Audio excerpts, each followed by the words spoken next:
Okay, so I'm going to go over how I clean my spinning reels, especially. This is not turning like it should. Hasn't been cleaned in probably over a year. I use this in the salt and also some fresh water. But mainly, I use this in salt. You've really got to keep in mind when you use your gear in salt water in salt air, it just has a lot more wear and tear. You know, whether you drop it in the water, you get sand in there, you get all kinds of residue, and just also salt air in general. It's just not good. So what I like to do, I'd like to turn the knob counterclockwise. This is the tension knob. And once I turn this off, I'm able to pull the housing off, which holds your line. Once I pull that off, you can see all the gunk in here. There's a lot of sand, some other gunk, old like grass, pieces of grass from like seaweed that's dried up, looks like hair. Not a lot, but it's just enough to mess your gears up here. Because if you look at your spinning reel, you have a lot of gears and mechanisms that control everything. So I like to get some a lint-free cloth, whether it be a shop cloth or some other type of like a microfiber cloth. I like to kind of wipe it out first. I like to blow out the air with compressed air first, whether it be an air compressor or just if you have a can of compressed air. Then I like to wipe out the big remnants of the gunk here. Then I like to use a reel cleaner. This is from Penn, but Shimano makes them. You also have bike gears for Shimano. I think the same degreaser or the same grease spray works. You can use either one. So I like to spray these out, clean out all the residue on the, I guess we'll call this the male side of the housing, and then also on the other side where it has like the spring load where your line is.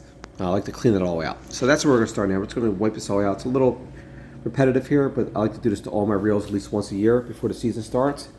You can also already see it starting spinning a little better. But now we're going to take the knob off of our handle, and we're going to get in here because there's also going to be some residue and gunk in here, which also could affect your spinning reels.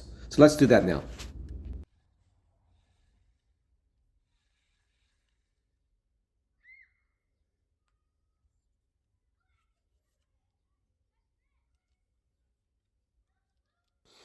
Okay, so here we're going to start taking the knob off again, like I said, and we're just going to hold the reel tight, and we're going to turn the spin reel knob counterclockwise until it unscrews off of the housing of your spinning reel. And once that comes off, you have your port there. You can go and you can also blow that out with some air and also spray some spray in there. You can also use a water. So water's not bad. The spray in there also, but I like to use the grease because it kind of just loosens everything up also. It smells pretty bad, but it definitely cleans it up and makes everything a little more fluid and move better. So that's what we're doing here. We're just going to clean these out, these two ports for the knob handle for your spinning reel, and we're just going to clean this out. We're going to really get all the skunk out of here now to finish this up before we put it back together.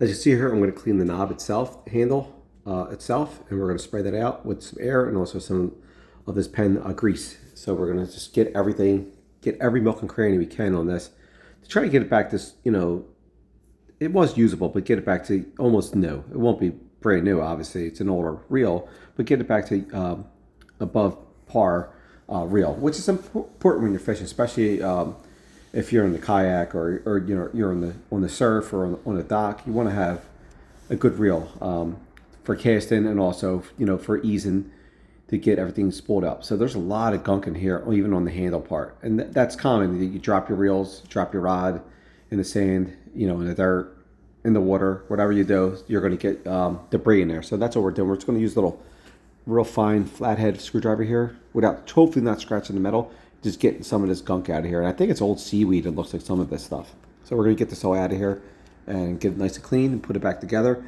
And we'll go over the steps to put it back together. It's going to be reverse of what we did to taking it apart. It's pretty simple.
Okay, so we're going to put the reel back together. So we put the handle back on and we just turn that clockwise as we hold the housing nice and tight. Then we're going to put the other knob back on the other side.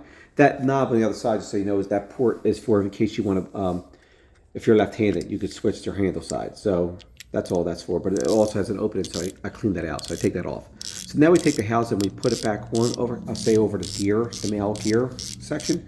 We just pop that housing back on and press it down, and then we turn the tension knob dial here clockwise until it's fairly tight. Don't have to be rock solid tight, but just tight enough so you have good tension when you're reel. So now we're spinning just as good as we were, almost as new. So that's pretty simple. Putting this back together takes about 5 minutes to clean this, maybe 6, and it's a good idea just to clean your gear before the season starts, and that's what I get in the habit of doing, cleaning all my reels. Thanks for watching.